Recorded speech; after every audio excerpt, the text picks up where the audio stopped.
Good morning, everybody. This is Mel Soul at the Mel Soul Golf School.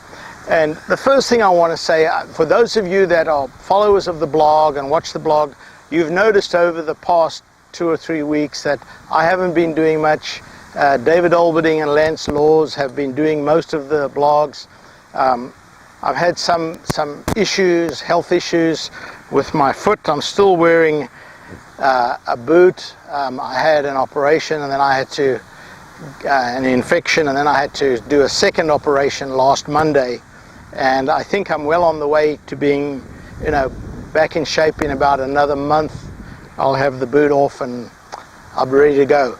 I've also had some shoulder issues. I got bad news on Monday with the orthopedic surgeon telling me that there is no way that they can repair my shoulder.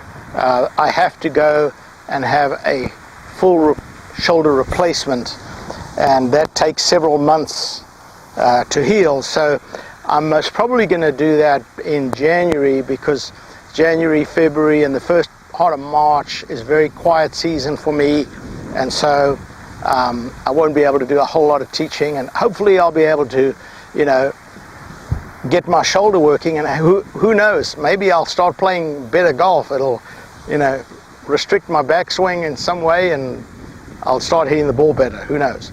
But I wanted to thank David and Lance for stepping in and helping me out at this time.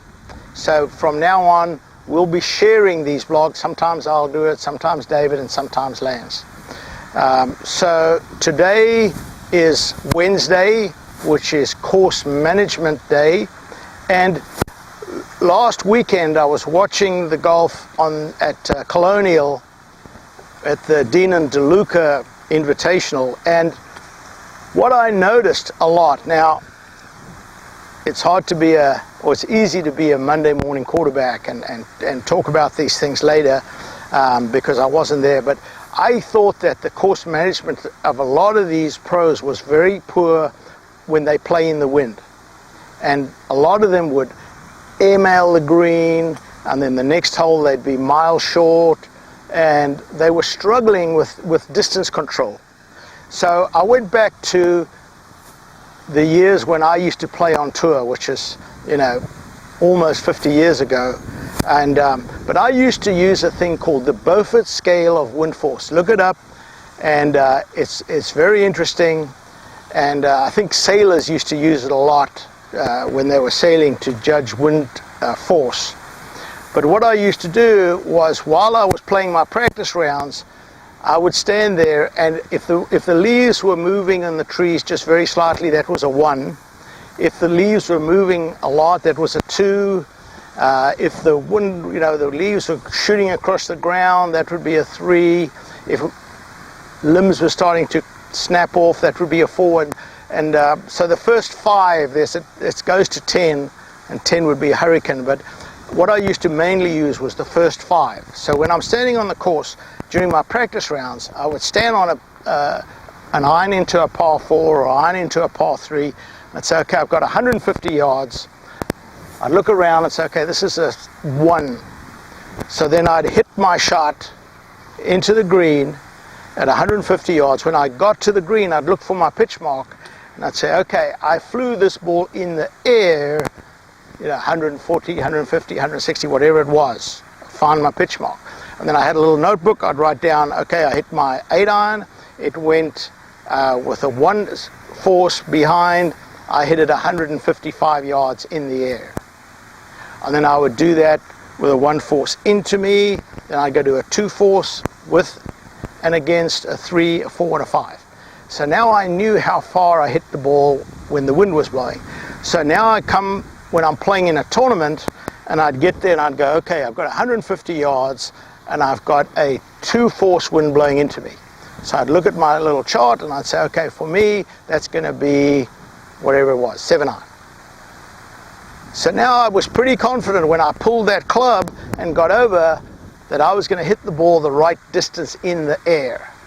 And then based on whether I'm playing to a hard green or a soft green, that would determine where I wanted to land the ball on the green.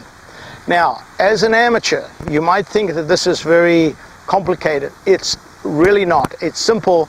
It might take you a little while to gather the data. You might do it over 4 or 5 or 6 rounds. But if you keep a little notebook and you're standing in the middle of the fairway and you can say, okay, I feel like this is a 2-force wind, and you hit it, you can write down when you get to the green, say, okay, here's my pitch mark. It's 10 yards short of the flag, so I know I hit that in the air 140. So you can say, all right, I hit my 9-iron 140 in the air with a 2-force wind into me.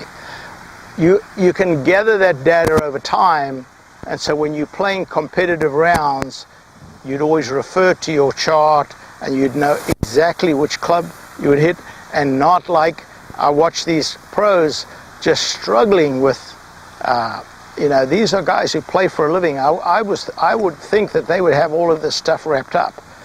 But Jordan Spieth made several errors. Zach Johnson, who's a great wedge player, he had like 90 yards into a green. He blew it 30 yards over the green. So pay attention. This will help you lower your scores. Amass some data and then use it on the course for course management. I absolutely guarantee you it'll lower your handicap without ever changing your swing.